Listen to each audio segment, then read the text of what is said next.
اسے غیبی دنیا بھوت پریت کی کہانیوں سے بہت لگاؤ تھا۔ یہی وجہ تھی کہ صدیوں پرانے گھر اور محلوں کو خرید کر وہ ان میں چھپے راز کو جاننے میں اپنے دن رات گزار رہا تھا۔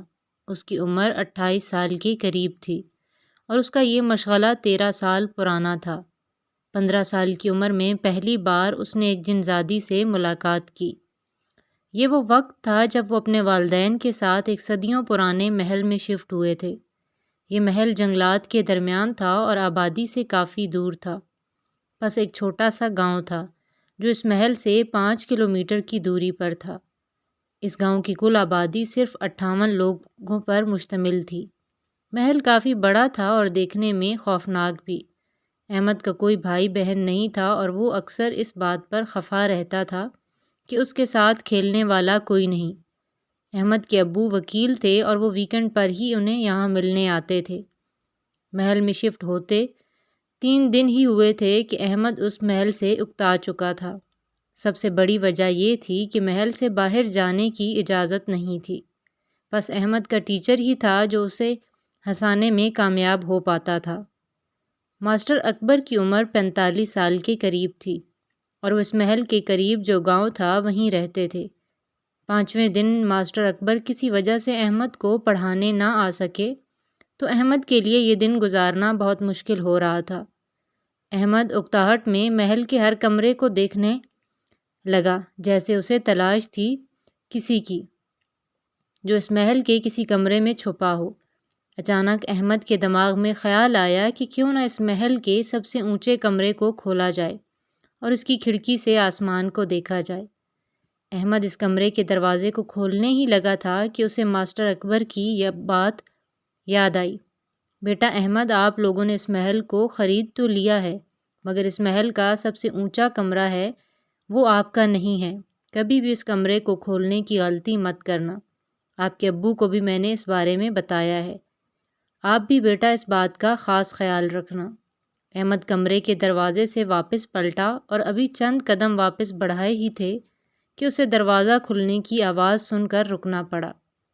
دروازہ بہت پرانا تھا اور کافی عرصہ سے بند تھا، جس کی وجہ سے دروازہ کھلنے کی آواز اس قدر زیادہ تھی۔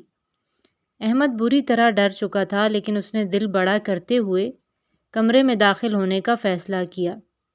جیسے ہی احمد کمرے میں داخل ہوا دروازہ بند ہو گیا اور احمد ڈر کے مارے چیختے ہوئے دروازے کی طرف لپکا، مگر اب سب بے سود تھا۔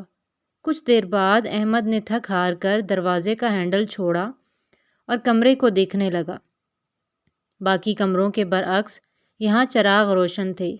کمرہ احمد کی سوچوں کے برعکس صاف ستھرا اور روشن تھا اور کمرے میں موجود چیزوں کی ترتیب اس بات کی گواہ تھی کہ یہاں کوئی رہائش پذیر ہے۔ کمرے میں موجود ہر شے بہت پرانے زمانے کی تھی۔ احمد نے ادھر ادھر بہت نگاہ گھمائی مگر اسے کوئی نظر نہیں آیا۔ پھر اچانک کھڑکی کے ساتھ پڑے میز پر پڑی ایک کتاب اسے دکھائی دی۔ احمد اس کتاب کی طرف بڑھا ہی تھا کہ اچانک کہیں سے ایک سیاہ رنگ کی بلی اس کے سامنے آن کھڑی ہوئی اور اسے دیکھ کر شور مچانے لگی۔ یہ بلی خاصی موٹی تھی اور یوں شور مچا رہی تھی جیسے کسی کو بلا رہی ہو۔ احمد اسے دیکھ کر بہت گھبرا گیا۔ اس سے پہلے اتنی بڑی جسامت کی بلی نہیں دیکھی تھی۔ احمد دوبارہ دروازہ کھولنے کی کوشش کرنے لگا۔ خوف کے مارے پسینے میں بھیگنے لگا۔ اچانک بلی خاموش ہو گئی۔ احمد نے پیچھے مڑ کر دیکھا تو اسے بلی کہیں دکھائی نہیں دی۔ وہ بری طرح تھک چکا تھا سو دروازے سے ٹیک لگا کر بیٹھ گیا۔ کچھ دیر بعد احمد دوبارہ اس کتاب کی طرف بڑھا۔ جیسے ہی احمد نے کتاب کی طرف ہاتھ بڑھایا اچانک کھڑکی کھلی اور سرد ہواؤں کے جھونکے سے کتاب کھلی اور اس کے اوراق الٹنے لگے۔ جیسے ہی ہوا تھمی تو احمد نے دوبارہ کتاب کی طرف نگاہ گھمائی۔ تمہیں یہاں نہیں آنا چاہیے تھا، غلطی کی ہے تم نے، سزا کے لیے تیار ہو جاؤ۔ جیسے ہی احمد نے کتاب پر لکھی یہ تحریر پڑھی اس کا دل خوف کے مارے اور تیزی سے دھڑکنے لگا۔ احمد نے ہمت سے کام لیتے ہوئے کتاب کے پاس پڑے قلم کو اٹھایا اور اس کتاب پر لکھنا شروع کیا۔ میں احمد ہوں اور میں یہاں کسی کو نقصان پہنچانے نہیں آیا اور مجھے نہیں پتہ میں نے کیا غلطی کی ہے، مگر پھر بھی میں معافی مانگتا ہوں اور میں درخواست کرتا ہوں کہ کمرے کا دروازہ کھول دیا جائے تاکہ میں بنا کوئی اور غلطی کیے واپس جا سکوں۔